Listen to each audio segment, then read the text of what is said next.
Hi, everyone. Welcome to your second lecture of the first week for technical writing. This will be the last lecture for the week. In the first one, I mentioned some of the purposes of technical writing, including informing, instructing, and persuading. I also talked about breaking down some of our traditional notions about technical writing, about thinking of it as more than just the manuals you see that accompany technology and thinking about a broader definition. So I want to give you some examples of what I'm talking about with that today. And as I give those examples, I'll point out some of the other features of technical writing that you should definitely keep in the back of your mind for this course. In this presentation, I'm going to show a couple of videos, so I'm going to go back and forth between the PowerPoint and the videos. So bear with me as I do that. But yeah, again, just some illustrative examples for you in this lecture. So I'll bring up our desktop here, minimize this, wait for this to go away. And yeah, so this is really about everyday technical writing. It's about how technical writing kind of surrounds us these days. We talked about in the last video, the glass age or the golden age of technical writing, and how that sort of implies now that technical writing isn't just writing that we see, it can be other media, and it also implies that proliferation of technical writing kind of everywhere. And so I wanted to give you some examples of that because I mentioned them in the last videos, but I wanted to follow up. And so the first place where you see a lot of technical writing is in social media posts. I have two videos here. I'm not going to show the entirety of either one. One is about how to tie a tie, and the other one is about a little bit about how to play ice hockey. So they're two very different videos, but I'm going to show you just the beginning of each one. And I'll point out what the purpose of these technical writing examples are, and then also some of the other features of these media that allow us a little bit broader of an understanding of technical. And so we're going to come back to the Taylor Swift page in just a second, but this is a video on how to tie a tie. And over the narrow end, making an X. Grab hold the center of the X. Step 1 is behind. Take the wide end of the tie and make it go behind the tie hole. Okay, so already you see some of the markers of technical writing. You hear the speaker talking about how the first step is now done, and we're going to go into the second step. What I wanted to point out in this video is first that it's an example of that instructional technical writing, right? We have a video that's going to enable us to perform some kind of task. But before we jump over to the other video, I wanted to point out some features here. So of course it's a video, not necessarily a piece of writing, which makes it accessible to a little bit of a broader audience. In addition, the communicator in this example has provided us with a diagram of how to do it. This is another example of really strong technical communication. Anytime you can provide a visual that really captures the audience or really enables the audience in this case to perform the task, that's something we always look for.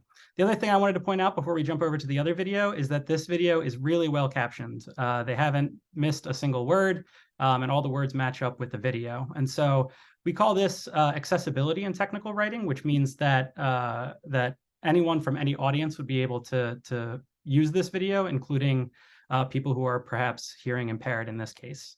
And so those are some of the good markers we look for in technical writing. The last thing I want you to note before we go to the next video is that this is in very plain and simple language. And so when we were talking about technical writing as being sometimes perceived as just the domain of experts, this is an example where pretty much anyone could understand this video, right? There's not really strong technical language. It's just somebody making an X, and maybe the most technical phrase we have is the tie hole, which I guess is this part up here. But yeah, keep that in mind. So technical writing doesn't just have to be this domain of experts where we're communicating in something like white papers to each other, but it can be accessible to everyone. So let me now give you another example that kind of breaks that idea a little bit.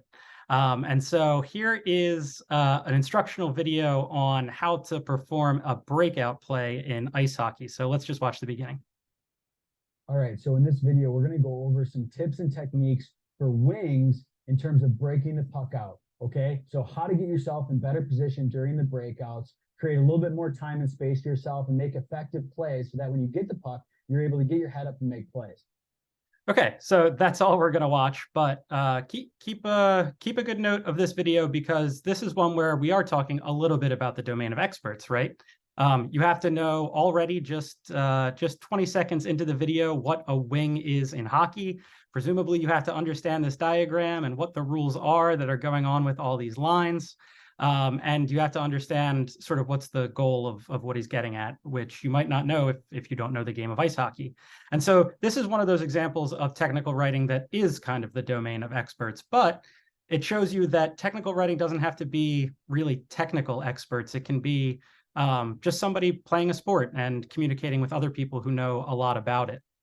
So that's just something I wanted you to take note of here. The other thing you can look at, this one gets a little bit of an accessibility negative score. We have a caption here, but he's going to say your ability to get your head up and make plays, but the captions are off and say plans.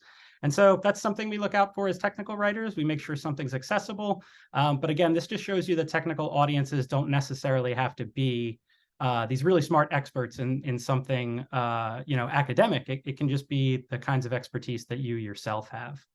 And so with that, let's go back to the slideshow briefly. Another social media post you'll see will be Twitter threads. This is also instructional, as is the hockey video, but so is this thread. So as you can pick up on in my examples so far, is that I really like syllabi. I really like to study them. They make for an interesting case study in technical writing. And so here's a Twitter thread that somebody put together for writing syllabi. They call it syllabus season. And here's a thread they give us on writing syllabi. So again, it's instructional.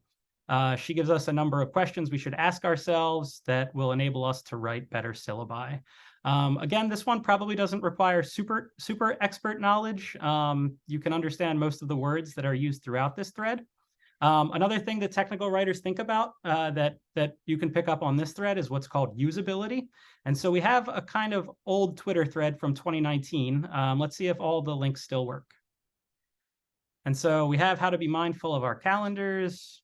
We have a working link here. And so these are markers in technical writing that we call usability. Sometimes technical writers will perform usability studies on their online content to make sure that all of their links still work. And it still looks like, despite the fact it's a little bit of an older thread, all of these links do still work. And so we have a good set of instructions here on how to write syllabi. And so again, just to get back to kind of the point, generally thinking about glass age or golden age technical communication, these examples show us that it really does surround us every day these days. Technical writing is not this thing that you just rarely encounter. It's something you've seen a lot of, and probably something you'll pick up on very quickly. It's not just something that's for experts. I wanted to show you some other examples because those were all instructional. We have about me sections, frequently asked questions, and job ads or recruitments. So I'll go back over to our web browser here and bring up my own web page. This is my web page on the Department of English at University of Delaware. We have a biography here. So this would be a piece of informative technical writing, right? I had to anticipate the needs of my audience. It's a university website, so I'm thinking people want to know where I've graduated from before, what kind of awards I've won, what my commitments are, and what my research interests are.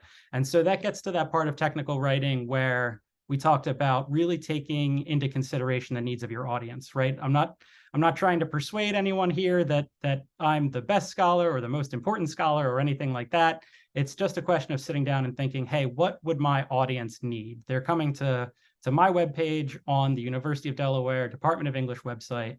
What kinds of things would people be looking for? And those are examples of questions that people would ask themselves before they write something like a biography for themselves for this page. And so there's a little lesson in technical writing there, but really I wanted to give you an example of informative technical writing.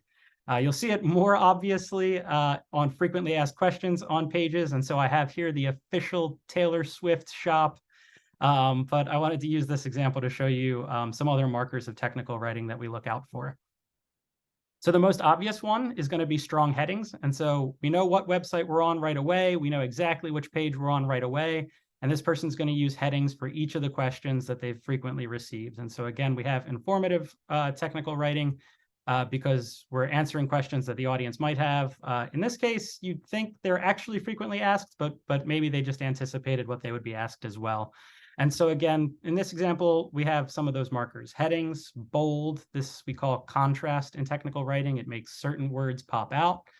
You also see it in terms of the email addresses they give you here. I'm not going to test the links because I don't want it to bring up my email. but we'll assume that these are usable links as well.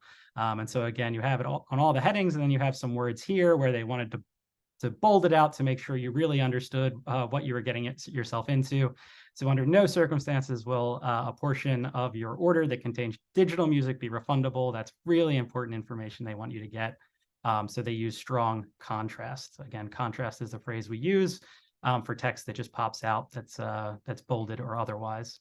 And so the last one I wanted to show you for web environments is this one by Epic Games. So if you wanted to be the next developer of Fortnite or something like that, we have a page here dedicated to that. And again, we see some of those markers of technical writing, right? We have bolded phrases with a strong heading.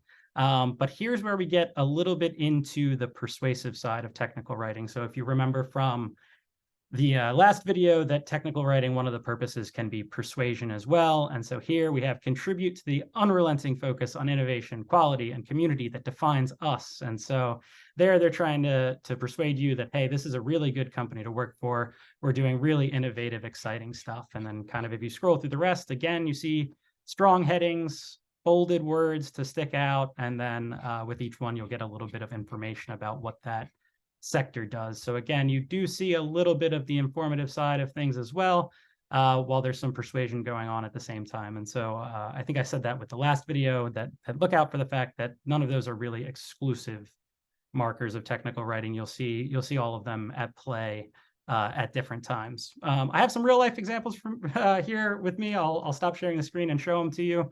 But in real life, IRL for my online abbreviators, you'll see things like board game instructions, medicine bottles, nutrition facts on all of your food. These are all examples of technical writing. And what I'm trying to get at in the video here is that it is everywhere. And so here, I'll stop sharing my screen and just show you some of the things I found around my house. So this is instructions for the board game Munchkin. I think it's going to be backwards on the video. But again, we just see some of those markers, right? You see strong headings here. You see strong contrast over here that makes particular words stand out. Big headings, some squares here to make sure you have some information stand out and you really look at it. And some of that modern technical writing we talked about, really strong visuals that just kind of call your attention, that say, hey, it's not just a boring set of instructions, but we've got some visuals to make it all pop. Other examples I mentioned were like medicine bottles. This is a bottle of Benadryl. Again, you're not going to really be able to see it, but you can see there is bold text at different times to make certain things stand out. And at the same time, you do see some of that informative markers that we talked about for each audience. And so under do not use, we have do not use to make a child sleepy. And so we assume that the audience itself is not children reading it, it's adults, it's parents perhaps who are being instructed not to use it for a particular reason. And so in that way, it's both informative and instructive. There's also bolding here for if pregnant, and then you get new instructions. And so that contrast really helps you get what you're looking for out of the information or out of the instructions. The last one I have to, again, bring us back to a little bit of persuasion is the nutrition facts on some fruit snacks. Again, I think it's going to be backwards, but over here we see the nutrition facts, which are very technical with words bolded out and some percentages given in a table. This is another marker you'll see of technical writing. In E110, I'd imagine you didn't use a lot of tables in your essays, but technical writing definitely makes use of visuals like that. And then you have over here a little bit of marketing, but also maybe some technical writing as well. It's written as a list to make it stand out, to make it scannable is another word we use in technical writing, but it says made with real fruit, excellent source of vitamins, preservative-free, gluten-free, and fat-free.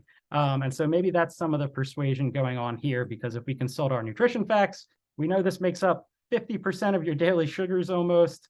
And so there has to be some persuasion there to make you think it's a healthy snack and to make you make the decision to buy this instead of other fruit snacks.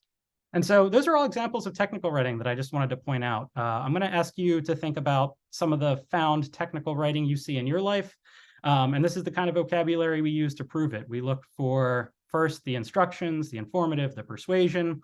You can revisit some of the definitions from the last video. But other phrasings or other phrases you might use in describing technical writing is it's usable, it's accessible, there's contrast, there's headings, there's tables, there's bulleted lists.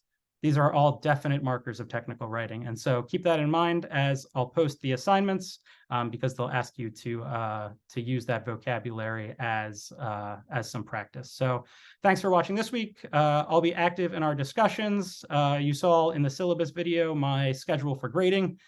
So yeah, I'll be active in the discussions and look out for my grades by the beginning of next week for sure.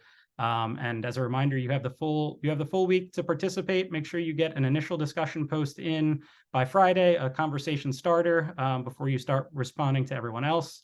And yeah, make sure that you're finished the discussions and finish the assignments by Sunday night. And I'll look forward to recording some videos for next week. Thanks, everyone.